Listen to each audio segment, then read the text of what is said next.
ಚೈತ್ರ ಮಾಸದಿಂದ ಫಾಲ್ಗುಣ ಮಾಸದವರೆಗೆ 9 ತಿಂಗಳಲ್ಲಿ ಈ ವ್ರತವನ್ನು ಮಾಡಬಹುದು. ಆದರೆ ಜ್ಯೇಷ್ಠ, ಆಷಾಢ, ಪುಷ್ಪ ಈ 3 ತಿಂಗಳಲ್ಲಿ ವ್ರತವನ್ನು ಪ್ರಾರಂಭ ಮಾಡಬಾರದು. ಉಳಿದ 9 ತಿಂಗಳು ಶುಭಪ್ರದವಾದವು. ಈ ವ್ರತವನ್ನು ಶುಕ್ರವಾರವೇ ಪ್ರಾರಂಭ ಮಾಡಬೇಕು.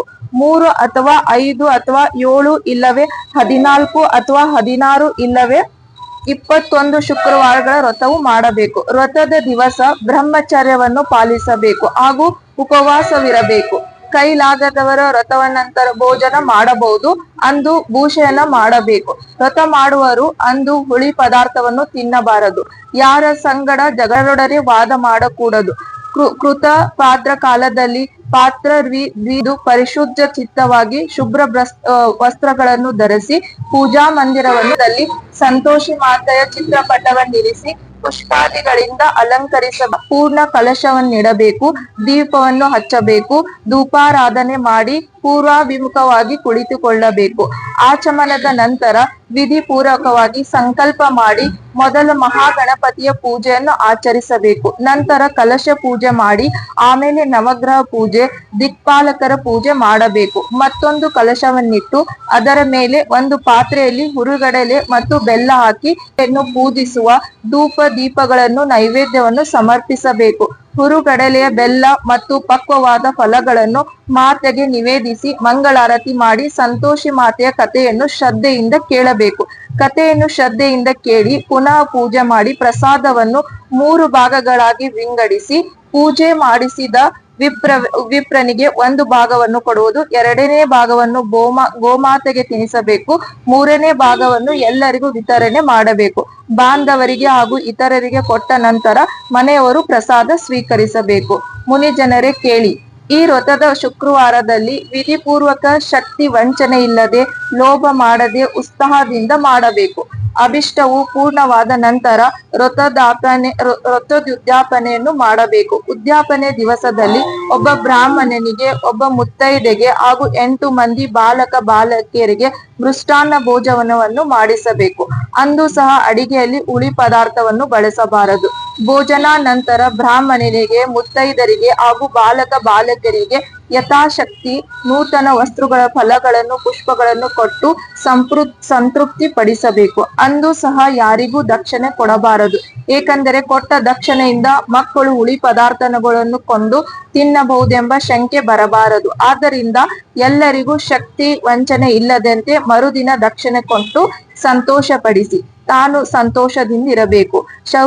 ಶೌನ್ಯಕಾದಿಗಳೇ ಕೇಳಿ, ಈ ವ್ರತವನ್ನು ಶ್ರದ್ಧಾಭಕ್ತಿಯಿಂದ ಮಾಡಿದ ಉದ್ಯಾಪನೆಯನ್ನು ಸೂಕ್ತ ರೀತಿ ಶಕ್ತಿ ವಂಚನೆ ಇಲ್ಲದೆ ಮಾಡಿದವರಿಗೆ ಸಕಲ ದುಃಖಗಳು ಸರಿದು ಹೋಗುವುದು. ವಾಂಛಿತಾರ್ಥವನ್ನು ಪಡೆದು ಸಂಪರಾಗಿರುವುದು. ಶ್ರೀ ಗಣೇಶ ಪುರಾಣದ ಶ್ರೀ ಸಂತೋಷಿ ಮಾತೆಯ ವ್ರತಕಥೆಯ 2ನೇ ಅಧ್ಯಾಯ ಮುಗಿಯಿತು. ಅಭಿಷ್ಟವು ಪೂರ್ಣವಾದ ನಂತರ ವ್ರತದುದ್ಯಾಪನೆಯನ್ನು ಮಾಡಬೇಕು. ಉದ್ಯಾಪನೆ ದಿವಸದಲ್ಲಿ ಒಬ್ಬ ಬ್ರಾಹ್ಮಣನಿಗೆ, ಒಬ್ಬ ಮುತ್ತೈದೆಗೆ ಹಾಗೂ 8 ಮಂದಿ ಬಾಲಕ ಬಾಲಕಿಯರಿಗೆ ಮೃಷ್ಟಾನ್ನ ಭೋಜನವನ್ನು ಮಾಡಿಸಬೇಕು. ಅಂದು ಸಹ ಅಡಿಗೆಯಲ್ಲಿ ಹುಳಿ ಪದಾರ್ಥವನ್ನು ಬಳಸಬಾರದು. ಭೋಜನಾ ನಂತರ ಬ್ರಾಹ್ಮಣನಿಗೆ, ಮುತ್ತೈದರಿಗೆ ಹಾಗೂ ಬಾಲಕ ಬಾಲಕರಿಗೆ ಯಥಾಶಕ್ತಿ ನೂತನ ವಸ್ತ್ರಗಳ ಫಲಗಳನ್ನು ಪುಷ್ಪಗಳನ್ನು ಕೊಟ್ಟು ಸಂತೃಪ್ತಿ ಪಡಿಸಬೇಕು. ಅಂದು ಸಹ ಯಾರಿಗೂ ದಕ್ಷಿಣೆ ಕೊಡಬಾರದು. ಏಕೆಂದರೆ ಕೊಟ್ಟ ದಕ್ಷಿಣೆಯಿಂದ ಮಕ್ಕಳು ಹುಳಿ ಪದಾರ್ಥಗಳನ್ನು ಕೊಂಡು ತಿನ್ನಬಹುದೆಂಬ ಶಂಕೆ ಬರಬಾರದು. ಆದ್ದರಿಂದ ಎಲ್ಲರಿಗೂ ಶಕ್ತಿ ವಂಚನೆ ಇಲ್ಲದಂತೆ ಮರುದಿನ ದಕ್ಷಿಣೆ ಕೊಟ್ಟು ಸಂತೋಷ ಪಡಿಸಿ ತಾನು ಸಂತೋಷದಿಂದಿರಬೇಕು. ಶೌನ್ಯಕಾದಿಗಳೇ ಕೇಳಿ, ಈ ವ್ರತವನ್ನು ಶ್ರದ್ಧಾಭಕ್ತಿಯಿಂದ ಮಾಡಿದ ಉದ್ಯಾಪನೆಯನ್ನು ಸೂಕ್ತ ರೀತಿ ಶಕ್ತಿ ವಂಚನೆ ಇಲ್ಲದೆ ಮಾಡಿದವರಿಗೆ ಸಕಲ ದುಃಖಗಳು ಸರಿದು ಹೋಗುವುದು. ವಾಂಛಿತಾರ್ಥವನ್ನು ಪಡೆದು ಸಂಪರಾಗಿರುವುದು. ಶ್ರೀ ಗಣೇಶ ಪುರಾಣದ ಶ್ರೀ ಸಂತೋಷಿ ಮಾತೆಯ ವ್ರತಕಥೆಯ 2ನೇ ಅಧ್ಯಾಯ ಮುಗಿಯಿತು. ಚರಿತ್ರ ಸೂತ. ಸಂತೋಷಿ ಮಾತಾ ವ್ರತದ ನಿಯಮಗಳನ್ನು ಕೇಳಿ ನಮಗೆ ಆನಂದವಾಗಿದೆ. ಆ ದೇವಿಯ ಮಹಾತ್ಮೆಯನ್ನು ತಿಳಿಯಲು ನಾವು ಕುತೂಹಲಕಾರಿಯಾಗಿದ್ದೇವೆ. ಈ ಲೋಕದಲ್ಲಿ ಆ ದೇವಿ ಯಾರು ಪೂಜಿಸಿದರು? ಆ ವಿವರಗಳನ್ನು ದಯಮಾಡಿ ನಮಗೆ ತಿಳಿಸು ಎಂದು ಕೇಳಿಕೊಂಡರು. ಸಂತುಷ್ಟಾತರಂಗನಾದ ಸೂತನಾಗ ಶೌಕನಾದಿಗಳಿಗೆ ಕೇಳಿ, ಪೂರ್ವದಲ್ಲಿ ಶ್ರೀರಂಗಪಟ್ಟಣವೆಂಬ ಓರ್ವ ನಗರದಲ್ಲಿ ಓರ್ವ ಸ್ತ್ರೀ 7 ಮಂದಿ ಮಕ್ಕಳಿದ್ದರು. ಅವರ ವ್ಯವಸಾಯವೇ ವೃತ್ತಿಯಾಗಿ ಉಳವಾಗಿದ್ದರು. ಮೃತ ಭಕ್ತಿಯೊಂದಿಗೆ ವಿವಾಹವಾಗಿತ್ತು. 7ನೇಯವನಿಗೆ ಚಿಕ್ಕವನಾದ ಶ್ರೀಕರನಿಗೆ ಲಗ್ನವಾಗಿರಲಿಲ್ಲ. ಶ್ರೀಕರನು ಸಂಗೀತ ವಿದ್ವಾಂಸ, ಬಲಶಾಲಿ, ಧೈರ್ಯಶಾಲಿಯಾಗಿದ್ದನು. ಅವನು ಸಂತೋಷಿ ಮಾತೆಯ ದರ್ಶನಕ್ಕಾಗಿ ಉಜ್ಜಯಿನಿ ನಗರಕ್ಕೆ ಪ್ರಯಾಣವಾದವನು. ಆಗ ಆ ದೇವಿಯ ಮಂದಿರದಲ್ಲಿ ಒಂದು ದೊಡ್ಡ ಉತ್ಸವ ನಡೆಯುತ್ತಿತ್ತು. ಆ ಶುಭ ಸಮಯಕ್ಕೆ ದೇಶದ 4 ದಿಕ್ಕುಗಳಿಂದ ಜನರು ದೇವಿಯ ದರ್ಶನಾಕಾಂಕ್ಷೆಗಳಿಗಾಗಿ ಬಂದು ಸೇರಿದರು. ಶೌನಕಾದಿಗಳೇ ಕೇಳಿ. ಅಲ್ಲಿ ನೆರೆದಿದ್ದ ಜನ ಸಮೂಹದಲ್ಲಿ ಭಕ್ತ ಜನರಿಂದ ಪ್ರಾಪ್ತನಾಗಿದ್ದ ಶ್ರೀಕರನು ದೇವಿಯ ಗೀತೆಯನ್ನು ಹೃದಯಂಗಮವಾಗಿ ಹಾಡಿ ಹಾಡಿ ನಲಿದಾಡಿದನು. ಅದನ್ನು ಕಂಡ ಜನರು ಆನಂದವನ್ನು ಹೊಂದಿ ಅವನನ್ನು ಕೊಂಡಾಡಿದರು. ಆ ಸಭೆಯಲ್ಲಿ ಕುಳಿತಿದ್ದ ಸತ್ಯವತಿ ಎಂಬ ಕನ್ಯೆಯು ಶ್ರೀಕರನ ಮಧುರಾಮೃತವನ್ನು ಪಾನ ಮಾಡಿ ಮನಸೋತು ಅವನನ್ನೇ ಪತಿಯೆಂದು ಭಾವಿಸಿಕೊಂಡಳು. ಕಾರ್ಯಕ್ರಮವು ಮುಗಿದ ನಂತರ ನೆರೆದಿದ್ದ ಜನರೆಲ್ಲರೂ ಸಂತೋಷಿಯ ಮಾತಾಗೆ ವಂದಿಸಿ ಪ್ರಸಾದವನ್ನು ಸ್ವೀಕರಿಸಿ ತಮ್ಮ ತಮ್ಮ ಮನೆಗಳಿಗೆ ತೆರಳಿದರು. ನರ್ಪಿಸಿ ದಯಾರ್ಧ ದೃಷ್ಟಿಯಿಂದ ಅವರನ್ನು ನೋಡಿ ಲಜ್ಜೆಯಿಂದ ವಿನಯಮಿತ್ರಗಳಾಗಿ ಮನೆಗೆ ತೆರಳಿದಳು. ಸತ್ಯವತಿಯು ಮನ ಪ್ರವೃತ್ತಿಯನ್ನರಿತು ಜನನಿ ಜನಕರು ಶ್ರೀಕರನ್ನು ಕಂಡು ತಮ್ಮ ಅಭಿಪ್ರಾಯಗಳನ್ನು ತಿಳಿಸಿ ಅವನ ಸಮ್ಮತಿಯನ್ನು ಪಡೆದು ಶುಭ ಮುಹೂರ್ತದಲ್ಲಿ ಸತ್ಯವತಿ ಶ್ರೀಕರನ ವಿವಾಹ ಮಹೋತ್ಸವವನ್ನು ನೆರವೇರಿಸಿದರು. ಶ್ರೀಕರನಿಗೆ ಸಂತೋಷಿ ಮಾತೆಯ ದರ್ಶನಕ್ಕಾಗಿ ಹೊರಟು ಸೇವೆಯನ್ನು ಮಾಡಿದರ ಫಲವಾಗಿ ಶೀಘ್ರದಲ್ಲಿ ವಿವಾಹವಾಯಿತು. 4ನೇ ಅಧ್ಯಾಯ. ಸೂತ ನಿಂತಿದ್ದನು. ಶೌಕಾನಿಧಿಗಳು ಕೇಳಿ ಸತ್ಯವತಿಯು ವಿವಾಹದ ನಂತರ ಅತ್ತೆ ಮನೆಯನ್ನು ಸೇರಿ ಅತ್ತೆಯ ಸೇವೆ ಸತಿಧರ್ಮ ಎಂಬುದನ್ನು ಆಚರಣೆಯಲ್ಲಿ ತೋರಿಸಿದವಳು. ಸತ್ಯವತಿಯು ಶೀಲ, ವಿನಯ, ವಿವೇಕಾದಿ ಸದ್ಗುಣಗಳನ್ನು ಕಂಡು ಎಲ್ಲರೂ ಸಂತಸ ಪಟ್ಟರು. ಆದರೆ 6 ಮಂದಿ ನೆಗೇನಿಯರು, ವಾರಗಿತ್ಯರು ಅವರು ಸರಿ ಬರಲಿಲ್ಲ. ದೇವಾಪಾಯಸುಗಳಿಂದ ಕೂಡಿದ ಅವರು ಸತ್ಯವತಿಯಲ್ಲಿ ದೋಷ ಗುಣಗಳನ್ನೆರಿಸಿದರು. ಉಚ್ಚಿಷ್ಟವನಿಷ್ಠಕ್ಕೆ ಅವಳಿಗೆ ಉಣಬಡಿಸಿದರು. ಅವಳು ತನಗೆ ಕೊಡುತ್ತಿದ್ದ ಕಿರುಕುಳ ತಡೆಯಲಾಗದೆ ಒಂದು ದಿನ ಎಲ್ಲಾ ವಿಷಯವನ್ನು ತನ್ನ ಪತಿದೇವನಿಗೆ ತಿಳಿಸಿದಳು. ಸತ್ಯವತಿಯ ವಚನಗಳನ್ನು ಪತಿದೇವನು ನಂಬಲಿಲ್ಲ. ಆದರೆ ಅತ್ತಿಗೆಯರು ತನ್ನ ಹೆಂಡತಿಗೆ ಕೊಡುತ್ತಿದ್ದ ಕಿರುಕುಳವನ್ನು ಕಣ್ಣಾರೆ ಕಂಡು ತಮಗೆ ಎಂಜಲು ಅನ್ನವನ್ನಷ್ಟೇ ಬಡಿಸುತ್ತಿದ್ದುದನ್ನು ತಿಳಿದು ಕೋಪಿತನಾಗಿ ಅತ್ತಿಗೆಯರನ್ನು ದಂಡಿಸಿದನು. ಅದೇ ಸಮಯಕ್ಕೆ ಶ್ರೀಕರನ ಅಣ್ಣಂದಿರು ಬಂದು ವಿಷಯವನ್ನು ಕೇಳಿ ತಿಳಿದರು. ಅವನು ನೋಡಿ, ಎಲೆ ಮೂರ್ಖ, ಮಂದ ಬುದ್ಧಿ, ನಿನಗೆ ಸಂಪಾದನೆ ಮಾಡಲು ಕೈಯಲಾಗದು. ನಿನಗೆ ಮೃಷ್ಟಾನ್ನವೇನಿತ್ತು ನೀಡಬಹುದು, ಉಚ್ಚಿಷ್ಟವೇ ನಿನಗೆ ಗತಿ, ಬೇರೇನು ಮಾಡಲಾಗದು ಎಂಬುದಾಗಿ ನಿಷ್ಠೂರ ವಚನಗಳನ್ನಾಡಲು ಶೋಕಾಕುಲಚಿತ್ತನಾದ ಶ್ರೀಕರನು ಮನೆ ಬಿಟ್ಟು ದೇಶಾಂತರ ಹೊರಟು ಹೋದನು. ಶ್ರೀಕರನು ದೇಶಾಟನ ಮಾಡುತ್ತಾ ಒಂದು ಪಟ್ಟಣದಲ್ಲಿ ಓರ್ವ ವರ್ತಕನಲ್ಲಿ ಕೆಲಸಕ್ಕೆ ಸೇರಿದನು. ಕೆಲ ದಿನಗಳು ಉರುಳಿದವು, ವರ್ಷಗಳು ಕಳೆದು ಹೋದವು. ಶ್ರೀಕರನ ವಿಶ್ವಾಸಪೂರಿತ ಸೇವೆಯನ್ನು ನೋಡಿದ ತೃಪ್ತನಾದ ಆ ವರ್ತಕನು ಅವನಿಗೆ ಸಂಬಳದ ಜೊತೆಗೆ ವ್ಯಾಪಾರದ ಲಾಭದಲ್ಲಿ ಅರ್ಧ ಭಾಗವನ್ನು ಕೊಟ್ಟನು. ಅವನನ್ನು ಪಾಲುಗಾರನಾಗಿ ಮಾಡಿಕೊಂಡನು. ನಿರ್ಮಲ ಸ್ವಭಾವವಾದ ಶ್ರೀಕರನನ್ನು ವಿಶೇಷ ಧನಾರ್ಜನೆ ಮಾಡಿ ದೊಡ್ಡ ಶ್ರೀಮಂತನಾದನು. ಈತ ಶ್ರೀಕರನ ಪತ್ನಿ ಸತ್ಯವತಿಯು ಪ್ರತಿದಿನ ಅಡುಗೆಗೆ ಹೋಗಿ ಸೌದೆ ತರುತ್ತಿದ್ದಳು. ಮನೆಗೆಲಸಗಳನ್ನೆಲ್ಲ ಮಾಡಿ ನೆಗೆನರು ಹಾಕುತ್ತಿದ್ದ ಉಳಿದ ಹಳಸಿದ ಪದಾರ್ಥಗಳನ್ನು ತಿಂದು ಚಿಪ್ಪಿನಲ್ಲಿ ನೀರು ಕುಡಿದು ಪತಿದೇವನ ದಾರಿ ಕಾಯುತ್ತಾ ದಿನಗಳನ್ನು ಕಳೆಯುತ್ತಿದ್ದಳು. ಆ ಮನೆಯ ಜನರು ನಿಷ್ಠೂರ ವಚನಗಳನ್ನು ಸಹಿಸಿಕೊಂಡು ಮನೆಗೆ ದಾಸಿಯಾಗಿದ್ದಳು. ಶೌಕನಾದಿಗಳೇ ಕೇಳಿ. ಇಂತು ನಾನು ವಿಧವಾದ ಹಿಂಸೆ ಕೊಡುತ್ತಿದ್ದರೂ ಸತ್ಯವತಿಯು ಸಹನೆಯಿಂದ ಇದ್ದರೂ ನಿಷ್ಕಾರಣವಾಗಿ ನೆಗೆನಿಯರು ಬೈದು ಹೊಡೆದರು. ಚಿತ್ರಹಿಂಸೆಯನ್ನು ಸಹಿಸಲಾಗದೆ ಸತ್ಯವತಿಯು ಆತ್ಮಹತ್ಯೆ ಮಾಡಿಕೊಳ್ಳಲು ನದಿಗೆ ಹೊರಟಳು. ನದಿಯಲ್ಲಿ ಬಿದ್ದು ಪ್ರಾಣ ತ್ಯಾಗ ಮಾಡುವುದಕ್ಕಾದ ಸತ್ಯವತಿಯನ್ನು ನಾರದರು ಮುನೇಂದ್ರರು ಬಂದು ತಡೆದರು. ಬ್ರಹ್ಮ ಮಾನಸ ಪುತ್ರನಾದ ನಾರದ ಮುನೀಂದ್ರನಿಗೆ ಸತ್ಯವತಿಯ ಸಾಷ್ಟಾಂಗ ಪ್ರಮಾಣ ಮಾಡಿ ತನ್ನ ದುರ್ವ್ಯವಸ್ಥೆಯನ್ನು ಶಾಂತವಾಗಿ ತೋಡಿಕೊಂಡಳು. ಅದನ್ನು ಕಂಡ ನಾರದ ಮುನೇಂದ್ರರು ಜ್ಞಾನ ನೇತ್ರದಿಂದ ಅವಳ ಭವಿಷ್ಯವನ್ನು ತಿಳಿದು ಅವಳ ಅದೃಷ್ಟಕ್ಕೆ ಸಂತೋಷಪಟ್ಟು ಅವಳನ್ನು ದಯಾದ ದೃಷ್ಟಿಯಿಂದ ನೋಡಿ ಹಿತವಚನಗಳನ್ನಾಡಿದರು. ನಾರದ ಮುನಿಗಳೇನೆಂದರೆ, ಎಲೆ ಮಗಳೇ, ಚಿಂತಿಸಬೇಡ, ಭಯಪಡಬೇಡ. ನಿನಗೆ ಉತ್ತಮ ಭವಿಷ್ಯವಿದೆ. ಮುಂದೆ ನಿನಗೆ ಸುಖವಾಗುವುದು. ನಿನ್ನ ಮಾತನ್ನು ನಿಲ್ಲಿಸು. ವಿನಾಯಕನಾದ ಮಗಳಾದ ಸಂತೋಷಿ ಮಾತೆಯನ್ನು ಪೂಜಿಸು, ಆ ದೇವಿಯ ವ್ರತವನ್ನು ಮಾಡು. ಹೀಗೆ 16 ಶುಕ್ರವಾರಗಳು ವ್ರತ ಮಾಡಿದರೆ ನಿನಗೆ ವ್ರತ ಪ್ರಭಾವದಿಂದ ಸಕಲ ದುಃಖಗಳು ದೂರವಾಗುವವು.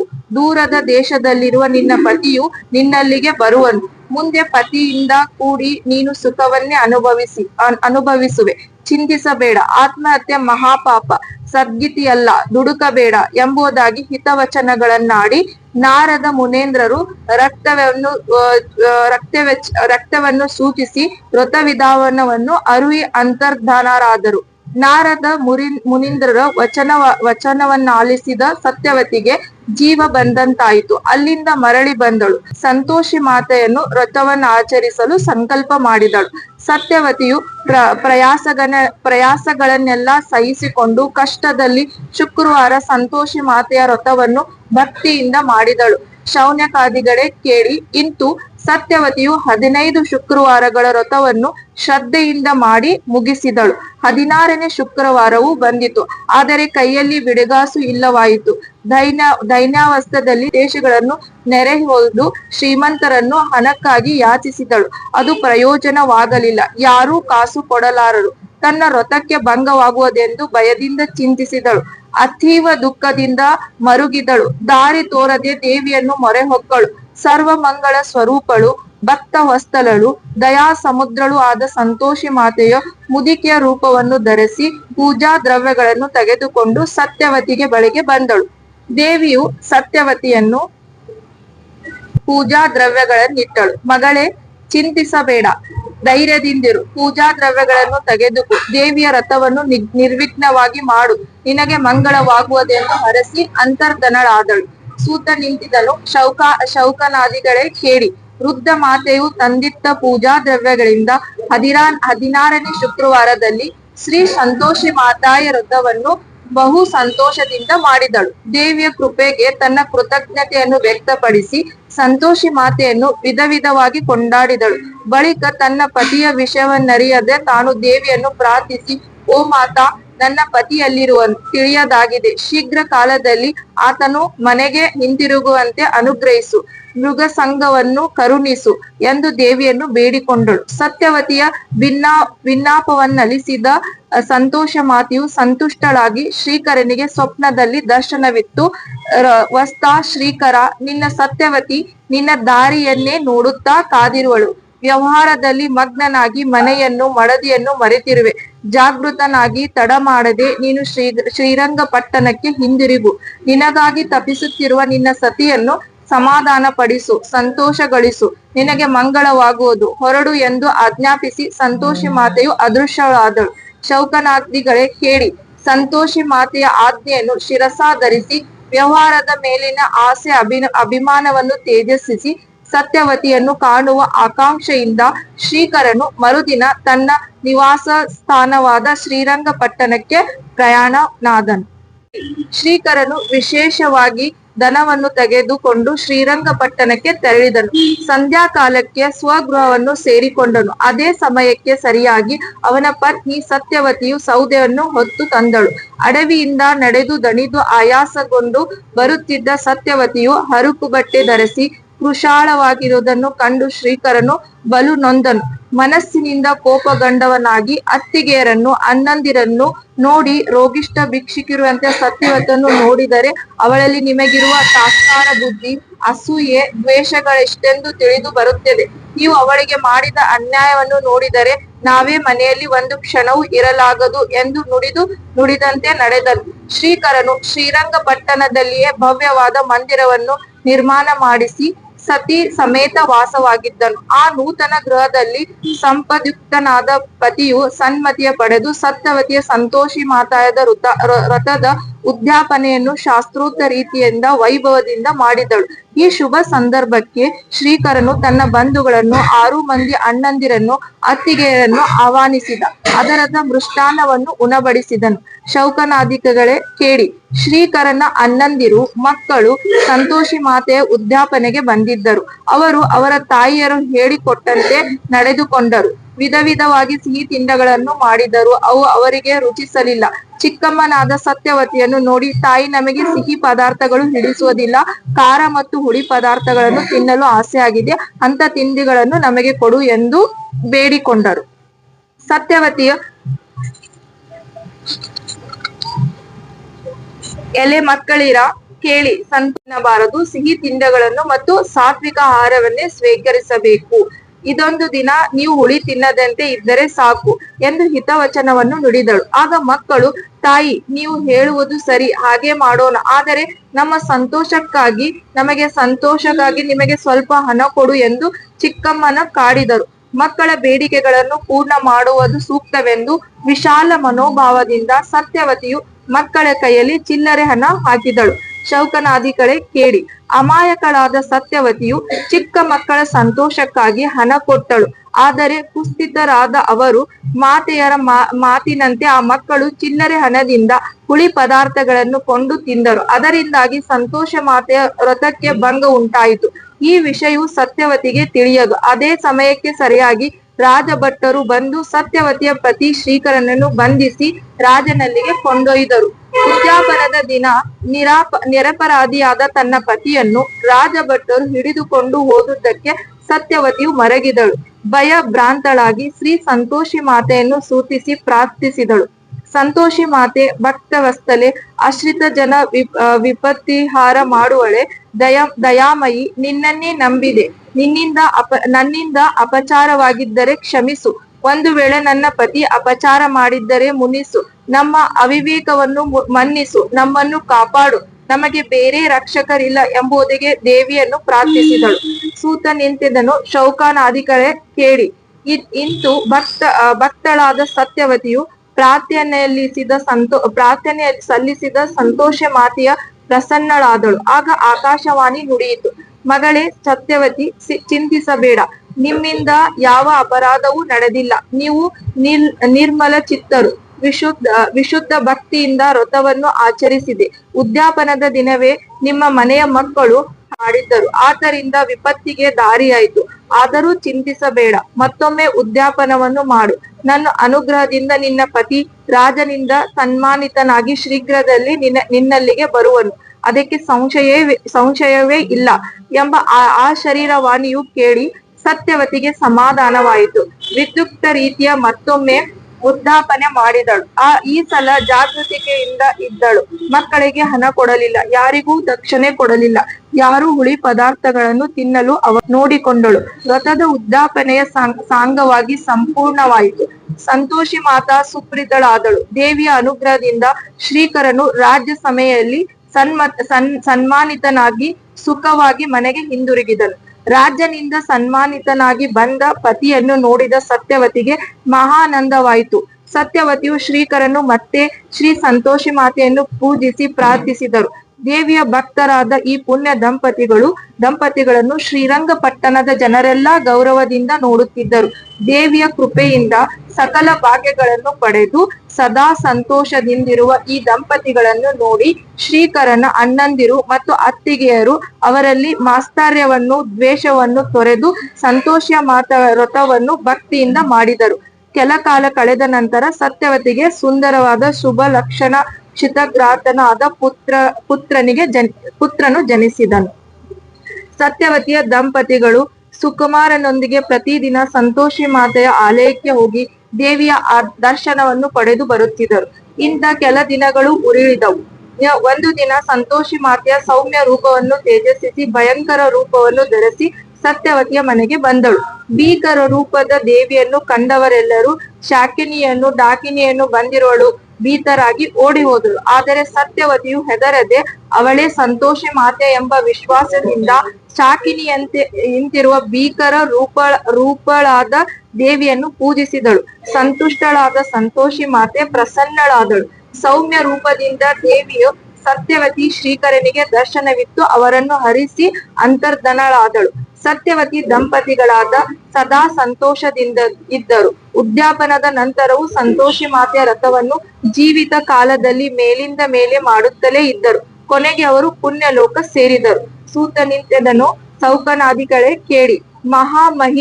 ಮಹಿಮೋಪದ ಸಂತೋಷಿ ಮಾತೆಯ ಚರಿತ್ರೆಯನ್ನು ಸಂಪೂರ್ಣವಾಗಿ ವರ್ಣಿಸಲು ವರುಷಗಳಾದರೂ ಆದಿಶೇಷನಿಗೆ ಸಾಧ್ಯವಾಗದೆಂದು ಸತ್ಯವಾದ ಮಾತು. ಹೀಗಿರುವಾಗ ದೇವಿಯ ಮಹಾತ್ಮನೆಯನ್ನು ನಾವೆಂತೂ ವರ್ಣಿಸಬಲ್ಲೆವು? ನನಗೆ ತಿಳಿದಿದ್ದೆಲ್ಲ ವಂಚನೆ ಇಲ್ಲದೆ ನಿಮಗೆ ಹೇಳಿದ್ದೇನೆ. ಸಂತೋಷಿ ಮಾತೆಯ ವ್ರತವನ್ನು ಶ್ರದ್ಧಾಭಕ್ತಿಗಳಿಂದ ಮಾಡಿದವರಿಗೆ ವಾಂಛಿತಾರ್ಥಗಳನ್ನು ಈಡೇರುವವು, ರೋಗಗಳು ನಾಶವಾಗಿ ಆರೋಗ್ಯ ಹೊಂದುವರು, ಕನ್ಯೆಯರಿಗೆ ವಿವಾಹವಾಗುವುದು, ಬಂಜೆಯರಿಗೆ ಸುಪುತ್ರನು ಹುಟ್ಟುವನು. ದೇವಿಯ ಕಥೆಯನ್ನು ಪಠಿಸಿದವರು ಕೇಳುವವರು ಸುಖ ಸಂತೋಷಗಳನ್ನು ಹೊಂದಿ ದೀರ್ಘಕಾಲ ಜೀವಿಸಿ ಅಂತ್ಯದಲ್ಲಿ ಮುಕ್ತಿ ಹೊಂದುವರು, ಇದಕ್ಕೆ ಸಂಶಯವೇ ಇಲ್ಲ. ಶ್ರೀ ಗಣೇಶ ಪುರಾಣದ ಶ್ರೀ ಸಂತೋಷಿ ಮಾತೆಯ ವ್ರತಕಥೆಯ 5ನೇ ಅಧ್ಯಾಯ ಮುಗಿಯಿತು.